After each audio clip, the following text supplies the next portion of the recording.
So before you've watched a video about distance time graphs, this one is going to put velocity on the y-axis, and the line of time also represents a velocity of 0. Okay, so we've talked before about how we can have a negative or a positive velocity.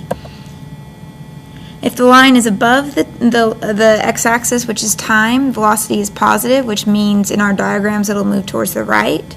If it's below the time line, then velocity is negative, which means it'll move toward the left in our diagrams. If the line is slanted upwards, that is going to be a positive acceleration, and if it's pointed downwards, that's a negative acceleration. So we'll look at some examples. Okay, here the red line is representing where velocity is, and on this graph it's at 0. So if velocity is 0, this object is not moving. So this would show an object at rest. Okay, now you can see my time x-axis. So this is in a positive velocity. Okay, but the line is flat, which means velocity is not changing, and so the acceleration is 0.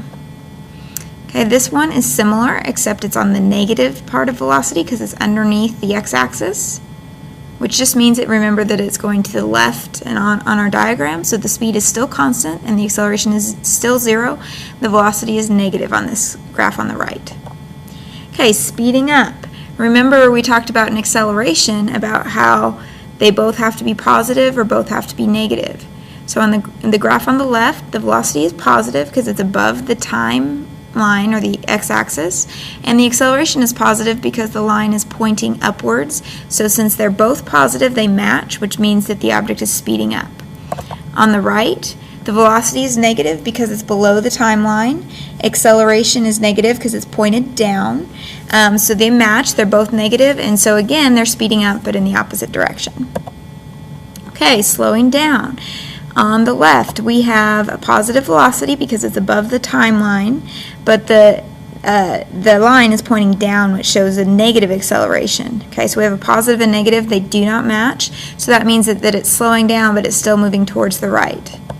Okay, this other graph has a negative velocity because it's below the timeline. The acceleration is positive because the line is pointing upwards, but they don't match. One's negative and one's positive, so it means it's slowing down again, but they're moving towards the left.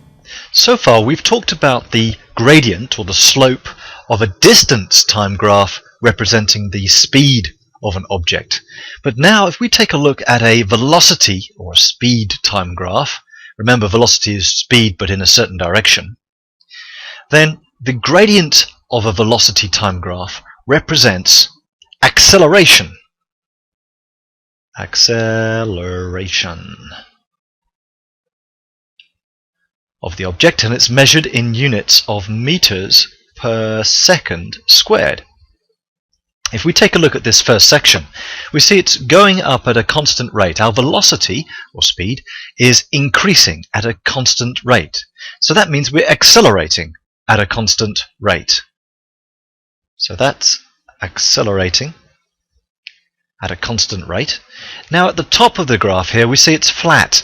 So our velocity is remaining the same all the way along as time ticks on, and so we're not accelerating, we're just going along at a constant speed. So this is a constant speed, or constant velocity I should say, constant velocity.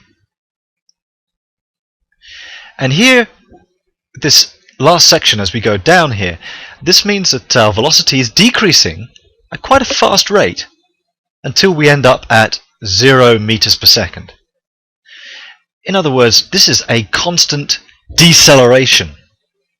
This is a deceleration. I'm running out of room there. Let's put it here.